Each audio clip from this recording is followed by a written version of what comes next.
Welcome to the Simple Questions Podcast. This is your host, Dylan Carnahan. The question for this episode is, what is orienteering? You will learn in this episode the basic concepts of orienteering, types of orienteering competitions, and how to overcome orienteering challenges. Our guest is a regular member of the US National Orienteering Team, participating in the World Cup and North American Orienteering Championships. Has secured first place in the sprint event at the 2018 Canadian Orienteering Championships and second place in the sprint event at the 2014 North American Orienteering Championships. I introduce to you Tori Borish.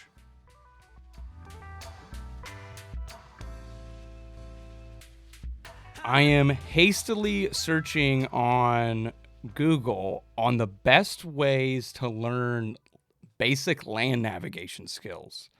I'm looking left and right. I can't really find anything. I'm trying to look for something that's preferably not in like a classroom setting or that sort. I kind of wanted something more hands-on. When I stumble upon someone in Reddit brings up orienteering, I jump on this kind of whole idea. I find a local orienteering club.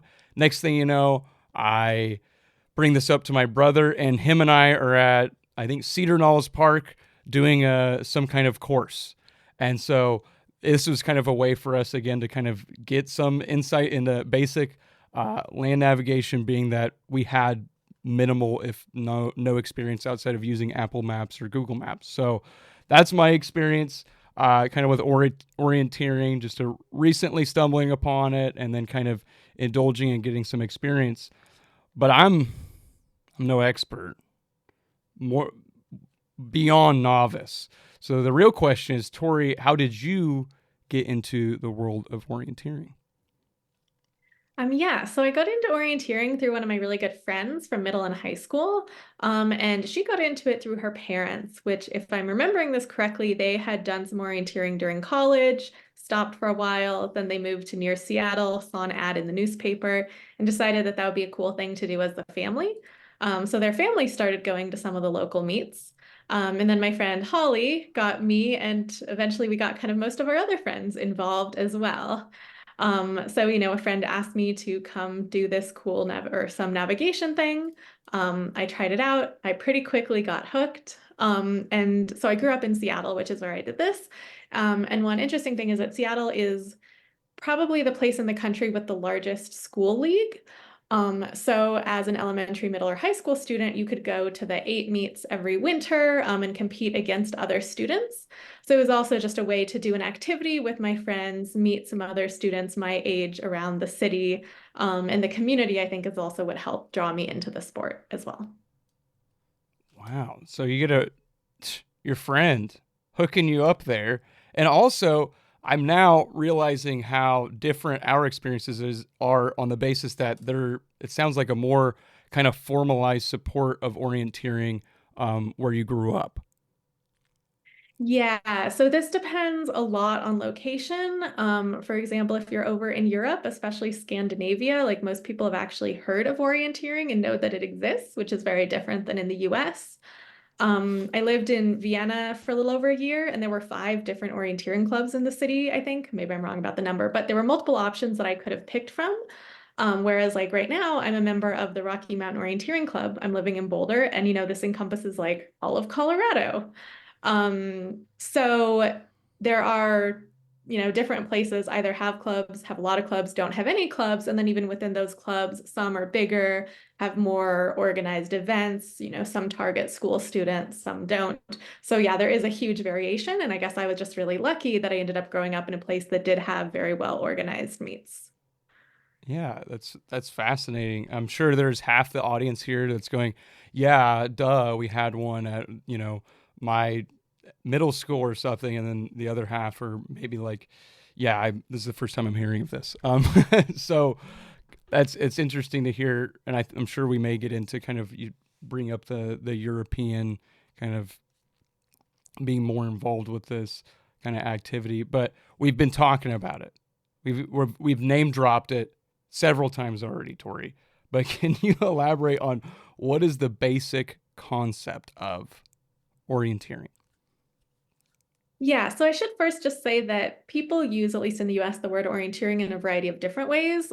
So I am talking about it kind of as a competitive or not competitive sport, but just know like sometimes this word can be used in slightly different contexts, all related to navigation.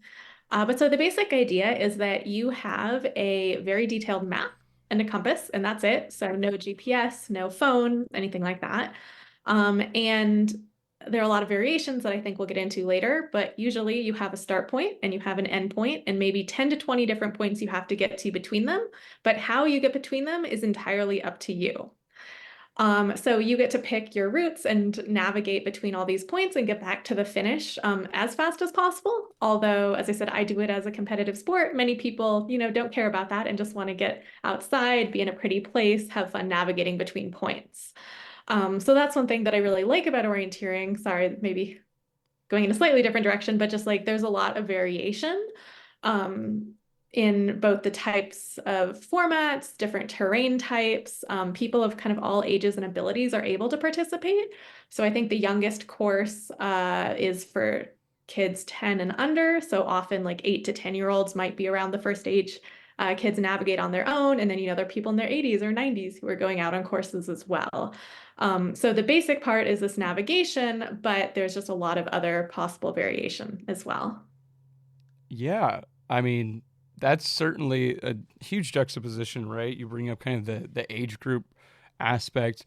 Can you talk about some of the variations of, say, the course for these different levels? Yeah, so there definitely are. Each event usually has a variety of different courses of different varying difficulty. So they do have easier ones that are both easier physically, so shorter distances, less difficult terrain you have to go over, maybe not super steep, and easier to navigate. So, maybe you'll start mostly on trails or just getting a tiny bit off the trails. Whereas then when you get to the harder ones, they're much longer, much more difficult physically, and a lot more difficult navigationally as well. Some of them, there could be very few sections where you're even close to a trail. So that is kind of one aspect, but then there are also a variety of different formats of orienteering as well. So I don't know if you want me to get into that now or Go for later. it. What formats do we got for us? So I think the most common are what we call a sprint, middle, and long. So I know maybe you're used to sprints as being like super fast, a minute or less around a track or something. In orienteering, this actually refers to races with a winning time of between 12 and 15 minutes. So maybe a little bit closer to getting towards like a 5K. But this format focuses on fast decision making. So in the US, these are actually often on university campuses, whereas in Europe, they're often in like old city centers. So they can be kind of more maze-like. And if you were just walking really slowly, the navigation might be pretty simple. But when you're going as fast as you can for 15 minutes, the navigation gets a lot trickier. And I think this is why university campuses and old city centers tend to be good because they often have like interesting buildings, sometimes multi-level, cool areas that make navigation more difficult. So that's probably a bit different than what you experienced, which I would guess might be more like a middle or long, so what we call forest orienteering. And I think this is more traditional, I guess. I think sprints have become more popular, especially in the past decade or so. Um, and so middle has a winning time of around 35 minutes-ish. These are all based on winning time instead of distance, just because you're in very different terrain, so it's really hard. 5 kilometers flat, easy to run, open is very different than 5 kilometers super steep, really dense vegetation. Um, and then middles are geared towards very precise navigation. So they often have a lot of controls, and you just have to read pretty detailed sections of the map to get between them. And then there are also longs with winning times of, say, 75 to 90 minutes. And these, the goal is often kind of route choice. So they tend to have longer legs on the more elite courses. They could be like 1 to 2 or maybe even 3 kilometers long, where you have to just pick the best route, and people will take a variety of different options, sometimes going pretty far out of the way. And then they also have sprint relays and forest relays. And then there are a lot of other options too. There are some, 24-hour events that are strangely called Rogaines. There's cross-country ski orienteering. Uh, some people do like canoe orienteering. There's a variety of other formats as well, but I think those are the most common. Yeah, that is a lot. There's a lot to this. Um, I want to go back to kind of a distinction between the sprint and say the middle and long. It sounded like the sprint is more just urban. Yeah, there are forest sprints. My personal preference is that I tend to not like them as much because I think what I really like about the urban sprints is it's very much about super fast decisions. Um, Whereas when you get towards the forest sprints, it's kind of like you're doing a middle or long, it's just a little bit shorter. And it's just a very different kind of navigation and like way you need to engage your brain. So one of the things about sprints is it's really fascinating. You really kind of are putting your body at the limits of running as fast as you can, but you still need to be able to think carefully. Because I bet all other orienteers have, and I have also had this experience where you can outrun your navigation. I mean, you can do this in all the formats, but it can definitely easily happen in sprints where you just do something really stupid, like you count buildings wrong and go in the wrong place. Whereas, I think just because kind of lack of oxygen in the brain, or you're so focused on something else. So to me, it's just a different kind of challenge, than the others and fun in very different ways. Yeah, I mean, there's definitely a. I mean, again, you are navigating while physically straining yourself. So, yeah, that's gonna, and you're also, there's a time aspect, which I'm sure induces some stress. So I think the culmination of all of that, it's understandable that there's gonna be some difficulty there. Just to contextualize this a little bit further for people, what, so you brought up kind of route, right? And so, can you elaborate on that? What you're trying to do on that route, and are there certain markers or things of that nature that you're trying to reach? Mhm. Yeah, this is a good point that I forgot to bring up earlier. As I said, you're going to say 10 or 20 different points along the way. And at each of these, there is an orange and white flag and then a little electronic box where you often carry a little electronic chip on your finger that you can put in the box to just mark that you are there, and then you can get split times between them. But that is all that there is out there. So there is, I guess, aside from sometimes little kid courses, there really are no other markings out on the course. So it's entirely up to you how you get between the 2 points. And this, I think, is what's really interesting. And especially as you're starting out, you need to know yourself as well as look at the map and figure out which route makes the most sense for you. When I was starting out, I wasn't very good at navigating. So if I really wanted to be fast, if there was a roundabout route where I could be on trails most of the time and super easy navigation, that was usually the best option. I know someone gave me a rule of thumb, like if it's twice as long or less, it'll be worth it. Obviously, that's changed a lot as I've gotten better at navigating. But some people are good at going through certain kinds of vegetation. There's certain kinds of features that are easier for me to navigate with. So there are some personal choices here as well. So you kind of need to understand the terrain and how quickly you move in different kinds of terrain along the different possible routes, and then you pick whichever one you think will be best for you at that moment. Yeah, no, and I'm sure you would kind of get that exposure through going to these various events, right? Like you said, you bring up kind of your preferences on the sprint, kind of what terrain that you prefer.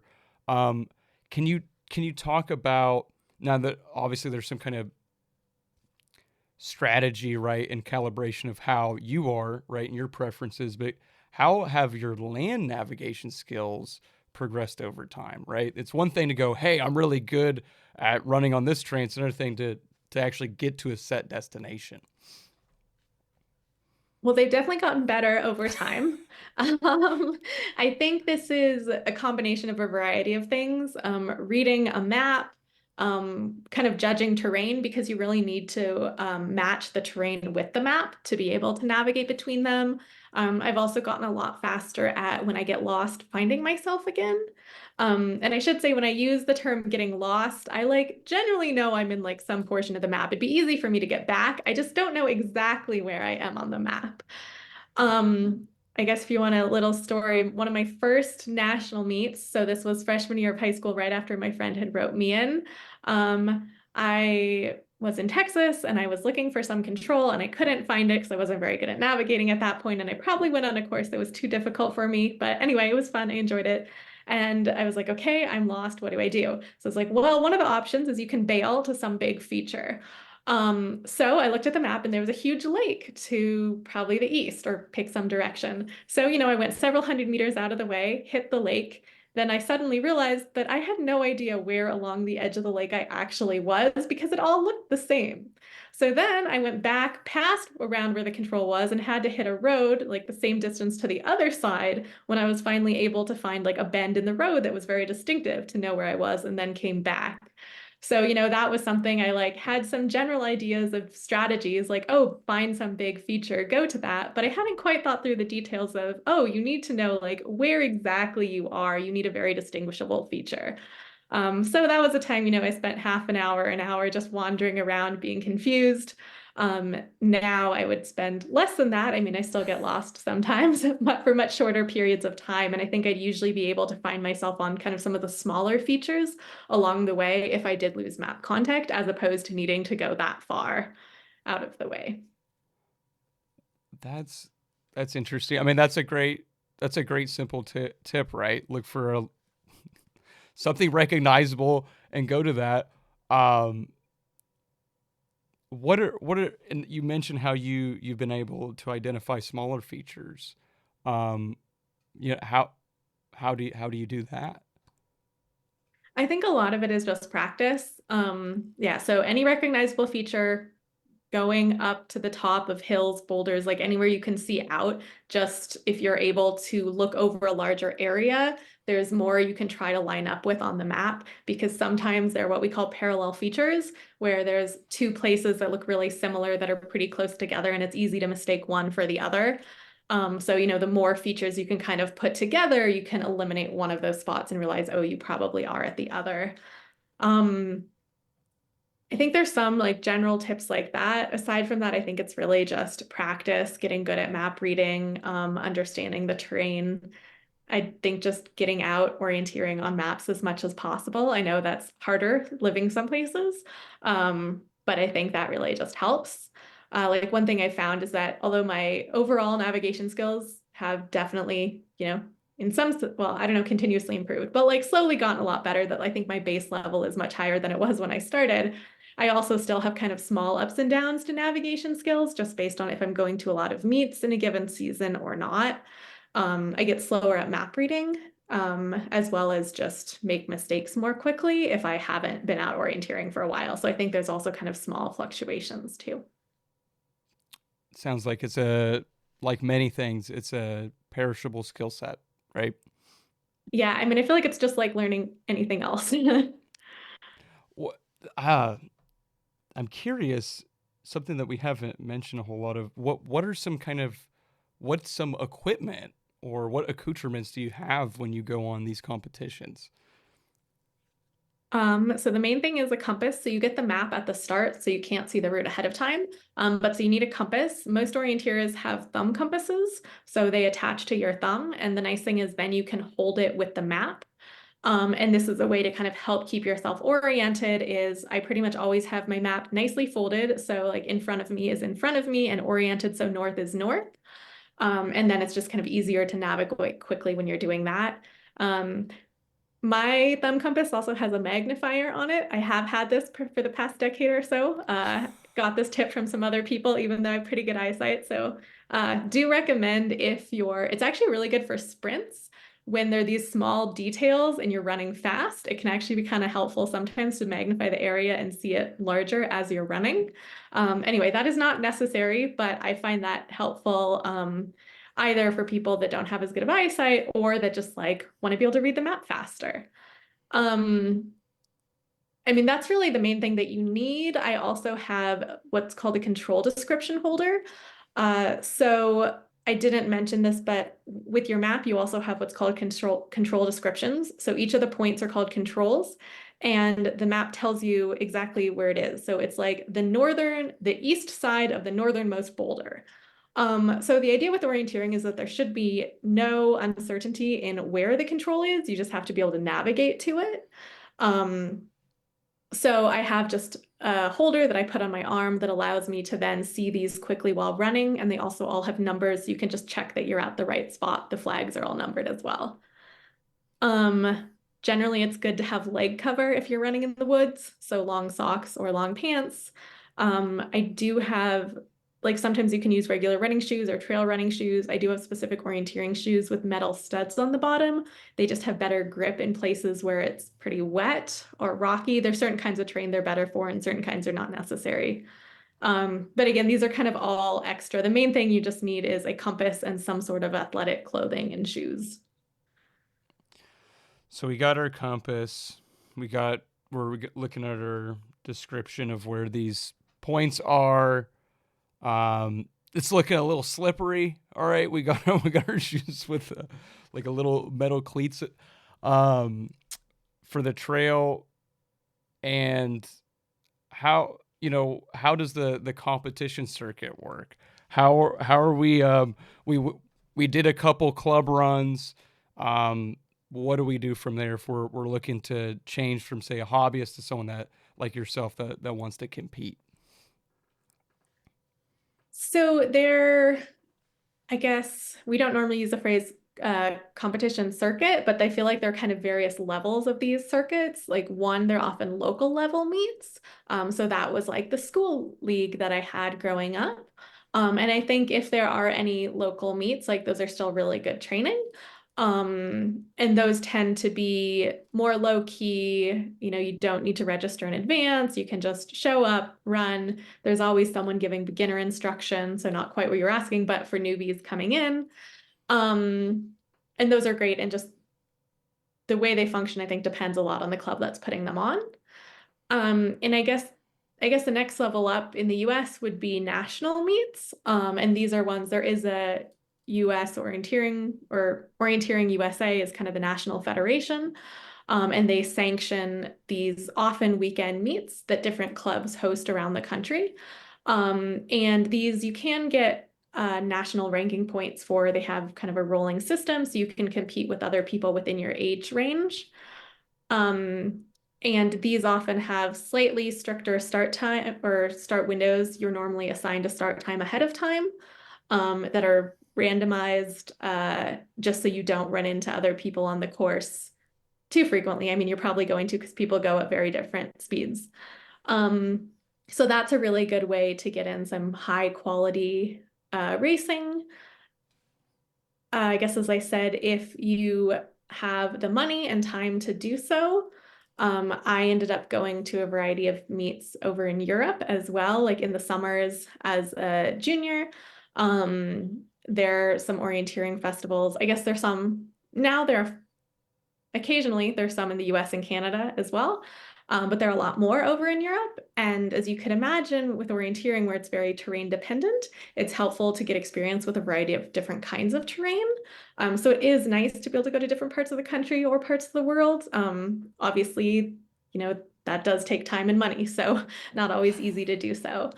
Um, and then there, again, they have different kinds of local and regional meets. There are also some international ones. So I have run at the World Orienteering Championship a few times. The US sends a team every year. We also send one to the Junior World Championships and the World University Orienteering Championships. These are usually during the summer, which makes travel a little bit easier, especially for the students. There is, I think, at the very elite level, so all national team members are able to run in World Cups. So there are, I think, 4 on average a year, sometimes in addition to the World Champs. But sometimes travel just gets expensive and hard to take vacation days. So I think some of our European-based, but still American athletes tend to go to those more.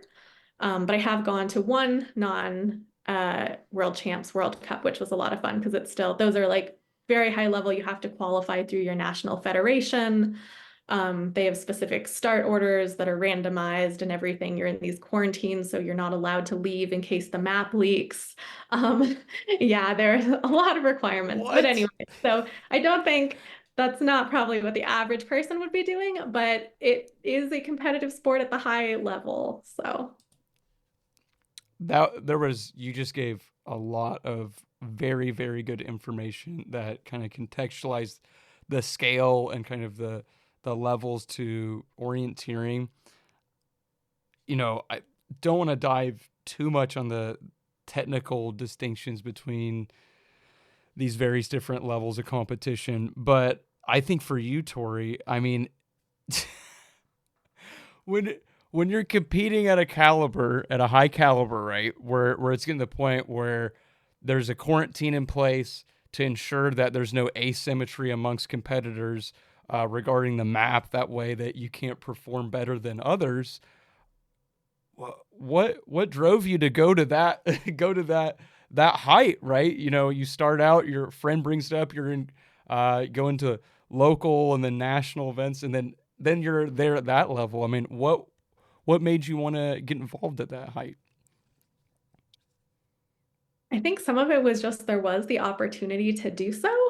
I really liked orienteering on its own, so I did more of it. I kind of built up a network of friends at the national level. So I think a lot of American orienteers that go to a lot of the national meets, we do fly somewhere for the weekend, but then you meet up with all these friends from all over the country.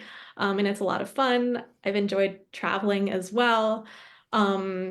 So it's actually this friend qualified for the junior world team before I did, and it sounded like a super cool experience. And I was like, oh, maybe I could do that too. And I'd been doing pretty well locally, so I made sure to go to enough national meets to qualify for that. And so well, I guess not my first international meet, but the first kind of international competitive meet was the Junior World Champs in 2008 in Sweden. And it was just such an amazing experience to be able to like represent my country at a sporting event, which I never really thought I would. I had done a lot of sports growing up, but I guess I've still always prioritized school and work, and I do orienteering seriously, but it is still a hobby. But just probably because there are fewer people that do it, people who do prioritize school and other jobs are still able to compete at that level, or at least go to those competitions. I never placed particularly well.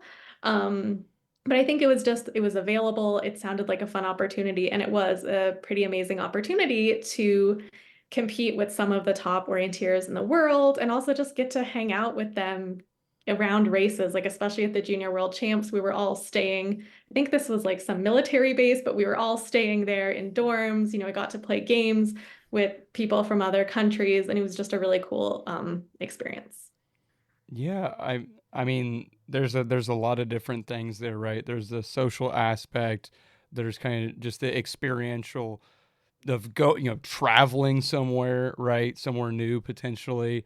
And then something, as a I can relate having played baseball in college, but one of the things that you mentioned there that I can't relate to is that the kind of the nationalism aspect of representing the United States. When I played, it wasn't. I'm not representing. I'm representing my school against another school, right? So that's another added aspect. So it makes sense to be really passionate when you have a lot of those positive reinforcements.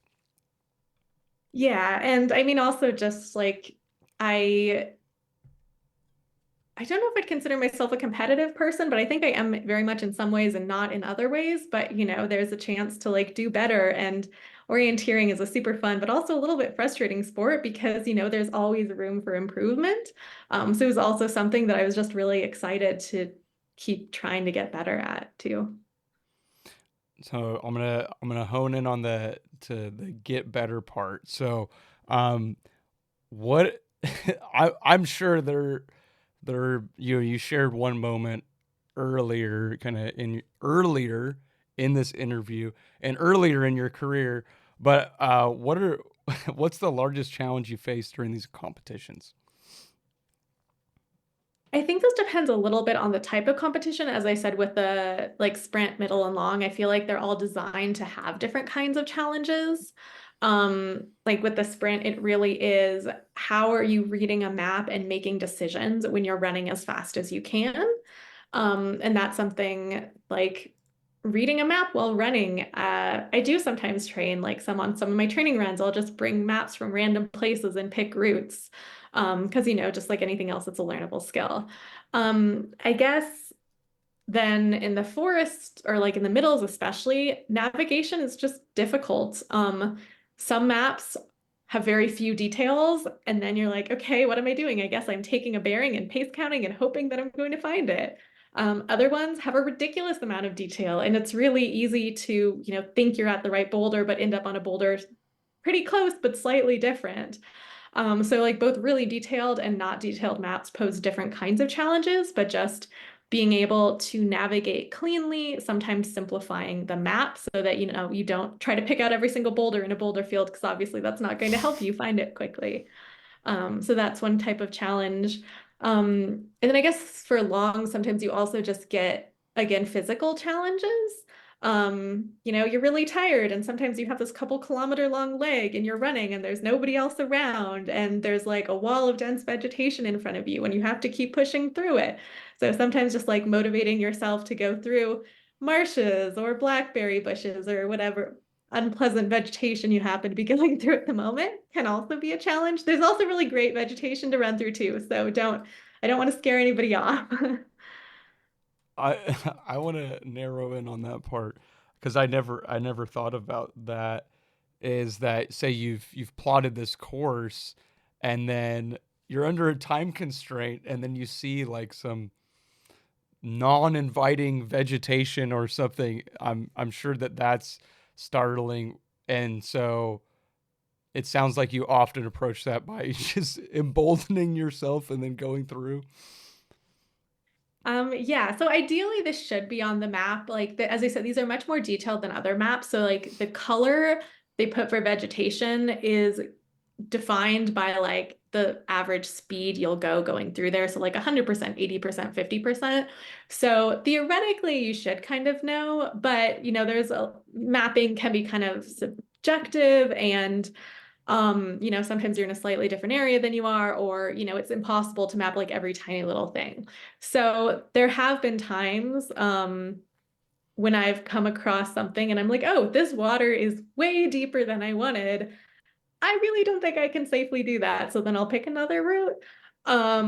If it's just like, oh, this is going to be really annoying, I will sometimes just talk to myself and be like, it's okay, Tori, go through it. You can do this for, the 100 meters of whatever section it is. I personally get more motivated if there's somebody else around me that can really help be like, they're going through, you need to go through too. Sometimes that happens, sometimes that doesn't. That's not really under your control. So I think it just really depends. Like you pick a route keeping this in mind. So you often try to go around what looks like really marshy areas, although some places the marshes can be drier and can actually be good running. So again, you really need to know kind of the terrain. But right, so in some places, maybe you avoid those. You always try to avoid the densest vegetations, but sometimes you don't really have an option and you just have to go through it. Yeah, I think one of the things that you mentioned it just now, and you'd mentioned it previously, were how other people being on the course. So I know you had talked about some potentially like staggering when people start or something to that effect. Um, how does that impact you in a race? Seeing what other people are doing is that it can be psychologically helpful, right? If they're doing something that you're about to have to do, um, can you elaborate a little bit about that? Yeah, I guess there's a lot here. I should also say, as I mentioned at the start, there are a couple of relays. So there are some mass start events. Sometimes they have different forkings or something so that you don't know exactly where other people are going. But in general, it is a staggered start. I have definitely had other people help me a lot and hurt me a lot. Um, I think everybody, as they're starting out, might have the experience where they don't know what they're doing and they see somebody going and they follow them, and then suddenly either that person didn't know what they were doing or that person gets ahead of you and then you're lost and then you're like, I have no clue where I am because I wasn't reading the map. So that could be very problematic. I do find it very motivating. I think I've had like plenty of fast individual runs, but I have also had some pretty fast relays where I think learning, if you get to the elite level, like learning how to use other people but not depend on them is a skill and is something I think I'm still working on. Because, if you see somebody kind of heading into the control, that can help you and help you speed up a little bit, as well as just motivate you to keep up with them. But at the same time, if you actually had a different control and you think they're going to yours, then they punch and run off and you're very confused. So I think it's still always important to make sure that you keep map contact. So you should know where you are at all times, but also try to get some of the benefits of running with other people, and like finding the right balance can be really tricky. Yeah, that's a whole dimension, right? Of this orienteering is like uh, gleaning information off of what other people are doing on the course, and then contextualizing that uh, to see if that can be beneficial, right? Because as you mentioned, say you even if you're maintaining map contact or whatever, and you kind of maybe get too caught up in what they're doing, that could potentially hinder your run, right? Yeah, usually anytime I change my plan mid-route, sometimes because of a person or something else, it's usually not a good ending. Um, so I think in general, I would suggest when people are starting out, try to just ignore everyone. I think one of my first orienteering mentors said, treat everybody as like flora and fauna. Um, so, pretend that they're not there. But especially if you get into relays, and now there's this new sprint format called the knockout sprint, where you start like 5 people at the same time, sometimes on identical courses. Like there are some new formats that people can play around with where it's worth at least paying attention to what other people are doing, but still making sure that you have your own plan and execute that and know where you are. Well said. Um, wow, there's just you've given a lot of great information, whether it be just overarching concepts or just fine details like having magnifying your compass or your map. What advice do you have for novice orienteers or just people hearing this podcast that are going, "Hey, maybe this is something to look into"? I think if it's something you're curious about, just look up online, see if there's some local orienteering meet, go to a race, try it out. I really think just getting out on maps as much as possible. Unfortunately, at least at the start, as you're learning how to navigate, like you need probably someone else to have created the map, and these are pretty detailed, so it can be challenging. But really just go to as many events as you can. Don't be too concerned about getting lost. Like that's how you learn, right? If you make a mistake, you have to learn how to get unlost, and then maybe you'll avoid that in the future. Maybe you'll make similar ones for a while. I still make mistakes while out there orienteering. It's part of the fun of it. Obviously, do this in a safe way. A lot of times, you'll have a safety bearing. Like if you head west, you will hit this big road that will get you back to the parking lot. Like there are plenty of ways to make sure this is done safely, but I think just not being worried, trying it out. Start with an easier course, but if you're feeling ready, keep trying. A lot of the local meets will let you do a second course either for free or pretty cheaply afterward, especially if it's your first time. Um, if you happen to know somebody who's a little bit better at navigating than you could have them say shadow you on a course just to give you a little bit of feedback on maybe what they're seeing or if there's something that you're missing. I feel like I haven't done that as much as I should, but every time I've done that, it's been really useful. But yeah, mostly just get out there and on maps and do it. Yeah, it's you can research, you can indulge in a lot of content about a subject, but the best way to experience something is to experience it, right? Like, so hopefully those words have galvanized someone's confidence in going out here and doing a quick Google search, because that is pretty much the barrier to entry, at least on beginning to do something. So, I appreciate your words there. What's the best way for people to learn more about you and the work you do?